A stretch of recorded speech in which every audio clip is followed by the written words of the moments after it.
Hello, my name is Bob Coverdill. I'm living currently in central Illinois, in Savoy, Illinois, which is a sister city of Champaign-Urbana, which is, of course, the home of the University of Illinois.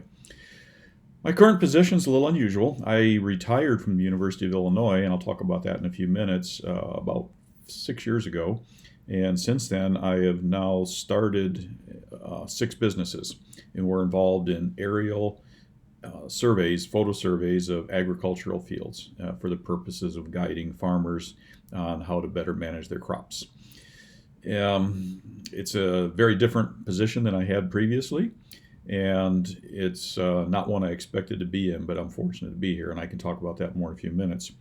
My education is I went in the Air Force right out of high school. I spent 4 years in the military, and then I put myself through college on the GI Bill. I started out at Prairie State College in Chicago Heights, did 2.5 years there, and then I transferred to the University of Illinois, where I got bachelor's and master's degrees in mechanical engineering. In my graduate research work, I focused on generally the area of engines, specifically jet engines like gas turbine engines and combustion. I did research on the evaporation rates of fuel droplets. That took me to Chrysler Corporation, where I worked in fuel injection systems on advanced engine system development, which was a pretty good fit for what I had done when I was in college. However, I found that it was not a very challenging position working in the corporate world, and I found myself drawn back to academia. So I ended up accepting a job back at the University of Illinois as a research engineer. And this fit pretty well with both my personality, my natural curiosity about things, and my hands-on ability to build and do things. So I came to the University of Illinois again in 1987, which is a really long time ago, 34 years ago now. And that job suited me quite well, and it fit with my education. Obviously, I was in the mechanical engineering department, so I was teaching future mechanical engineers, and I did a lot of research work with graduate students and faculty members, and spent a lot of time working on teaching laboratories and a lot of special projects, things like race car projects for students and solar car projects and solar house projects and all that. So had my hands in a lot of different things, and it was very interesting. I enjoyed the job very much.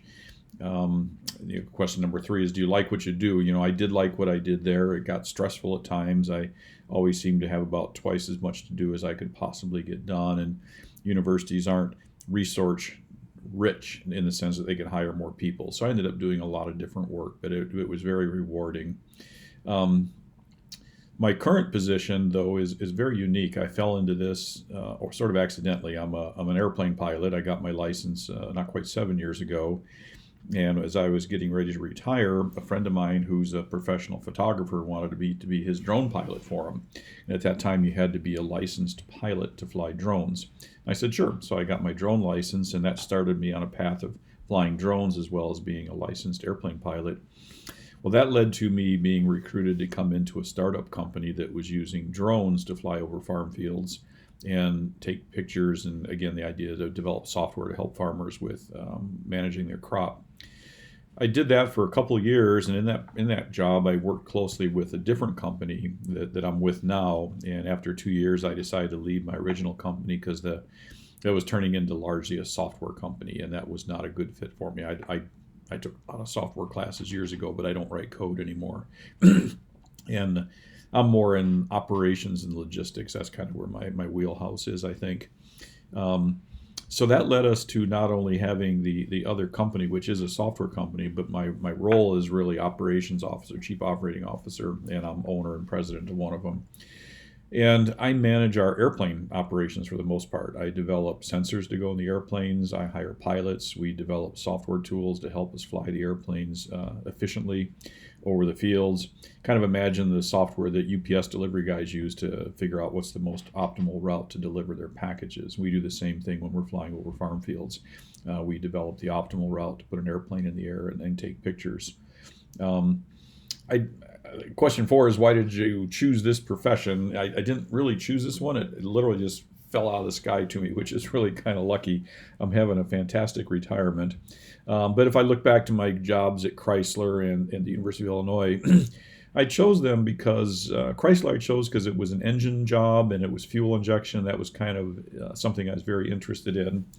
But I found, as I mentioned earlier, that the corporate world was a little slow for me. I got a little stuck in a routine that was not very challenging, and I was used to much more challenging work. So the university certainly satisfied that. There was a lot of work going on, and I ended up taking on a whole bunch of different roles that I'd never dreamed I would do. But I welcomed every opportunity and challenge to do things, and was quite rewarding. Some of the more interesting things I did was I was the project manager for all of our major remodeling projects and buildings or capital additions.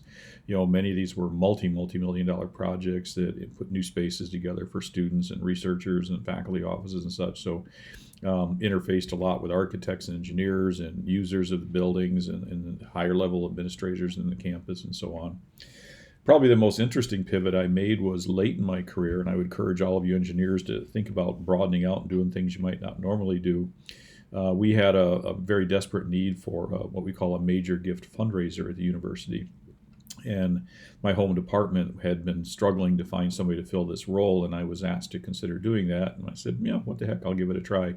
I knew literally several thousand alumni, having taught classes and such, and I can tell the story of the Department of Mechanical Science and Engineering very easily at Illinois, so I decided to give it a go and did that for about 3 years, and it was a lot of fun. It was very, very different. It was not engineering at all. It was really, I don't want to say a sales position, but it was more marketing, where I was trying to tell the story of the university to our alumni and others, corporate relations sort of folks, and ideas to raise money, find partnerships and get people to donate money. And in my 3 years doing that, I was really quite successful and traveled a lot. I think I was out a frequent flyer to San Francisco for about 2 years, a lot of time in Houston, where we have a lot of alumni. So that was really interesting. Question number 5 here that Dr. Helmus put together is, what's the most difficult part of your profession? I think, for me anyways, an engineer or as a person, I tend to be a bit introverted. I don't really like having to go out and meet new people, which may sound odd because I did fundraising. But to kind of push yourself and be engaging, be a good communicator is really important, whether it's written communication or presentations, slide decks, if you're presenting to your company, your management, potential clients or salespeople. That's hard, writing and being an effective communicator. Frankly, it's not something we learn as engineering students. You tend to get really caught up in the technical coursework, and we don't learn a lot about the importance of communicating. So I actually taught a class that taught how to make good presentations. Students were required to write reports and write or do software or PowerPoint presentations. And I've had many students over the years come back to me or email me and tell me how valuable that was, because it really helped them in their jobs. So that's difficult, I think, for many of us in engineering, but it's really important. As I used to tell students, you can be the smartest engineer in the room or in the company, but if you can't effectively communicate your work, it's really for naught. You have to be able to communicate your work effectively. What are some things that I wish I knew when I was in college? It's hard, when you're a college student in any curriculum, trying to understand what the working world is going to be like is a bit of a mystery. We called it the real world when I would talk to students. And there's really no way of knowing until you go out and do it. The best recommendation I can make, though, is get an internship. Whether it's a summer internship with an engineering company, or even to do a co-op or whatever the current thinking is on those, so that you can get a flavor for what it's like to work in a company. There's an awful lot of software development now in mechanical engineering. There's still a lot of hardware development. There's design aspects. I think you want to try to figure out, as soon as you're able, what really kind of charges your batteries, and then try to pick a path that goes that way.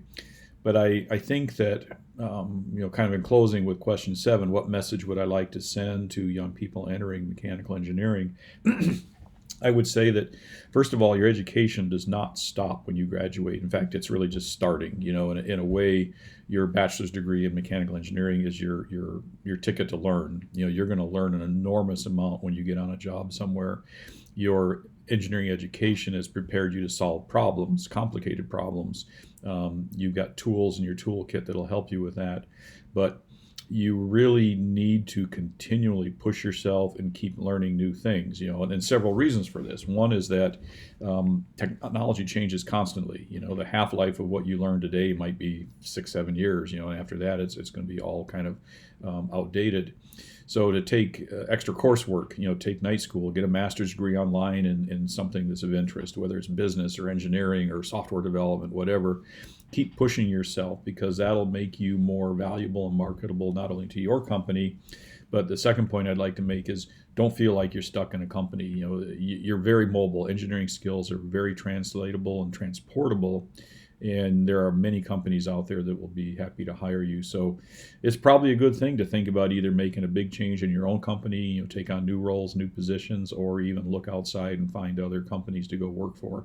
It's a very healthy thing to do, especially in the current times. 30 or 40 years ago, it was more common to go to work for Caterpillar and stay there until you retired. But now that's not really that common.